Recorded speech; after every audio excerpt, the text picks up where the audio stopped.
Não se turbe o vosso coração, credes em Deus, credes também em mim. Na casa de meu pai há muitas moradas, se assim não for, eu vou-lo teria dito. Pois vou preparar-vos lugar, e quando eu for e vos preparar-vos lugar, voltarei e vos receberei para mim mesmo, para que onde eu estiver, estejais vós também. Muito bom dia, que a graça e a bênção de Deus nessa manhã esteja sobre você e sobre toda a sua família.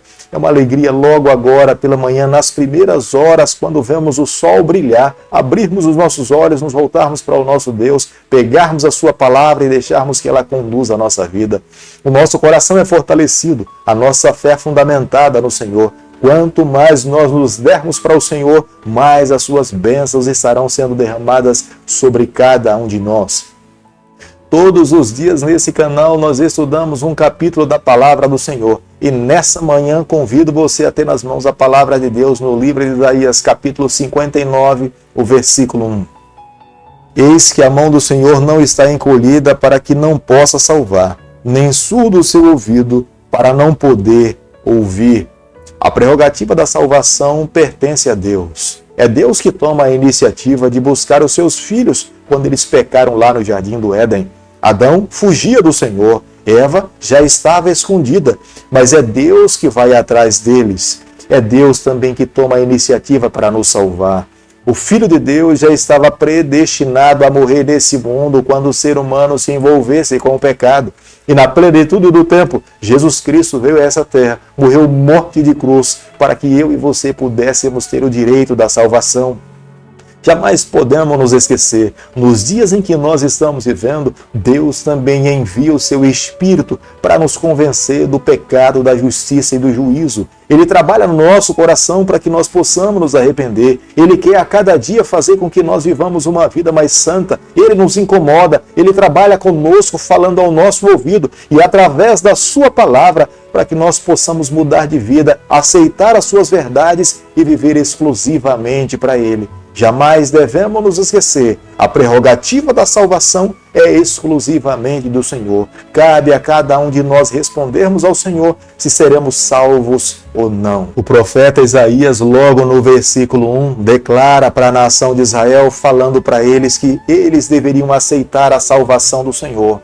Porque muitos israelitas acreditavam que eles estavam vivendo momentos em que Deus já não mais teria condições de salvá-los. Eles tinham ido tão longe, tinham se envolvido com tantos pecados e agora estavam no cativeiro babilônico. Seria impossível Deus fazer alguma coisa por eles. Mas através da boca do profeta Isaías, Deus estava falando que as suas mãos não estavam encolhidas e não haveria nada que ele não pudesse fazer para restaurar mais uma vez o seu povo à terra prometida.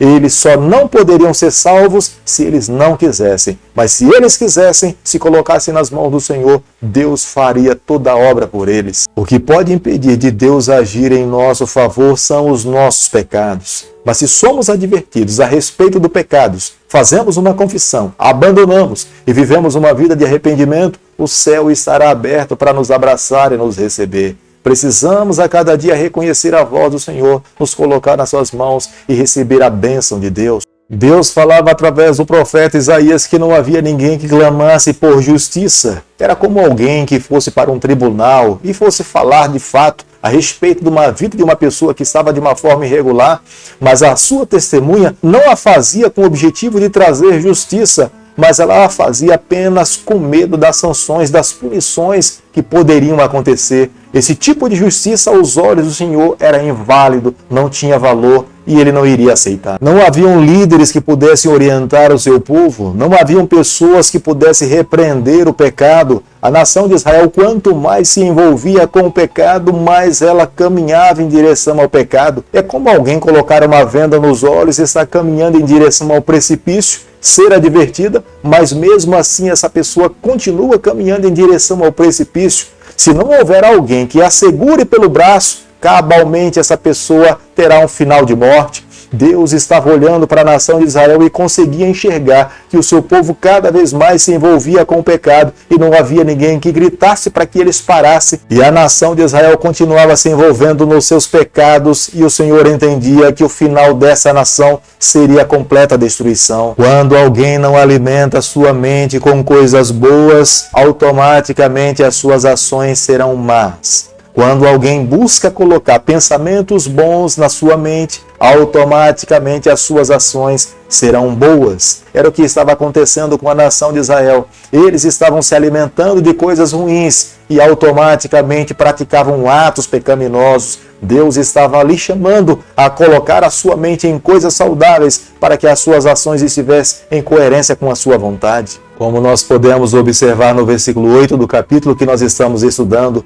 a verdadeira paz é resultado de andar ligado ao Senhor, de viver uma vida em coerência com os ensinamentos do Senhor. Aquele que vive uma vida de obediência ao lado do Senhor irá desfrutar de paz. Mas aquele que negligencia a palavra de Deus e as orientações do Senhor irá viver uma vida em turbulência, angústia, sofrimento, e o final, por fim, será a morte. Quanto mais alguém se envolve com o pecado, mais longe ele ficará de Deus. Por mais que Deus grite lhe chamando pelo nome, ele não estará disposto a ouvir a voz do Senhor. Não é que Deus se afaste de nós, mas somos nós mesmos que não estamos dispostos a ouvir a voz do Senhor. É o convite de Deus através do profeta Isaías: se aproxime de mim. Para que isso aconteça, é necessário também se afastar dos pecados. Força cada um daqueles que quisessem viver uma vida vitoriosa no Senhor, a receberiam para que pudesse se afastar dos males e viver uma vida ligada ao Senhor. Isaías capítulo 59, o versículo 15, a Bíblia diz o seguinte: sim, a verdade sumiu, e quem se desvia do mal é tratado como presa. O Senhor viu isso e desaprovou o não haver justiça. Aqui no versículo 15 nós começamos uma nova sessão. Agora os olhos do Senhor se voltam contra Judá, porque Judá abandonou a justiça. Nos tribunais de Judá já não havia mais quem pudesse promulgar a justiça. Em vez de ser justos, eles estavam ensinando a iniquidade, estavam promovendo a injustiça e a fraude. Era o próprio Deus que estava se colocando à disposição da nação de Judá para fazer justiça. Era o próprio Deus que estava se colocando à disposição de uma nação para ser a sua única solução e salvação.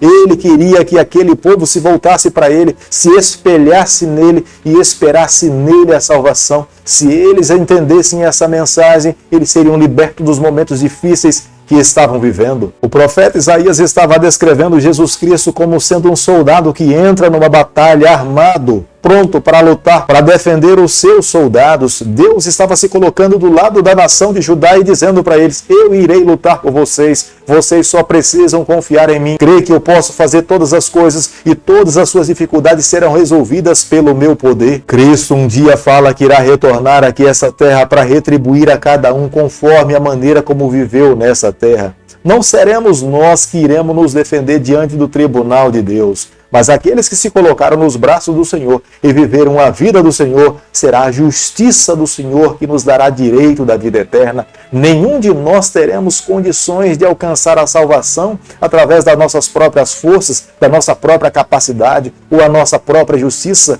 porque a própria palavra do Senhor nos afirma que a nossa justiça não passa de trapos de imundícia. Eis a razão pela qual hoje é necessário nos voltarmos para Deus, nos colocarmos em suas mãos e esperarmos nele e vivermos uma vida em obediência de acordo com a sua palavra. Quando nós olhamos para nós, podemos compreender que a nossa situação é muito deplorável, porque o que nós deveríamos ser, nós não conseguimos nos tornar. Mas não é motivo para desespero, não é motivo para acabar com a vida. Nós precisamos reconhecer que há um soberano, que há um Deus criador. Ele pode ser tudo para nós e por nós. O que temos que fazer hoje é crer nele, é nos colocarmos em suas mãos, submetermos o nosso eu à sua condução. Quando ele se torna o centro da nossa vida, nós alcançamos a vitória, nós alcançamos a bênção do Senhor. O pecado é cruel, é sedutor, só traz problemas para nós, cada vez mais nos leva mais longe de Deus, mas há uma saída, não há necessidade de desespero, não é preciso colocar um ponto final na história da nossa vida com Deus. Podemos sim vencer se hoje nós reconhecemos que somos incapazes, nos humilharmos diante do Senhor, confessarmos as nossas falhas, buscarmos a cada dia viver uma vida de arrependimento, que esta é uma obra exclusivamente do Espírito Santo no nosso coração. Tenha certeza que o céu irá nos abraçar, o céu irá nos receber, o nosso nome será mantido no livro da vida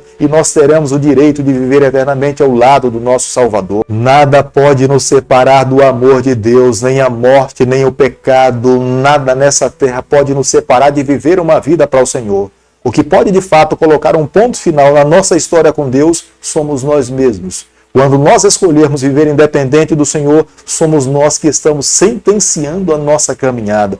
Mas se nós a cada dia nos humilharmos, abrirmos o nosso coração e buscarmos cada vez mais, independente das nossas falhas, a viver cada vez mais para o Senhor, Ele irá nos abraçar, Ele irá nos receber, irá nos oferecer o perdão e nos dará o direito da vida eterna. Querido Pai, em Tuas mãos, nessa manhã nós nos colocamos, queremos a cada dia exclusivamente viver para o Senhor. Toma o nosso coração, perdoa os nossos pecados, nos conceda a graça de um dia estarmos contigo nas mansões celestiais. É o nosso pedido e a nossa oração, e nós o fazemos em nome de Jesus.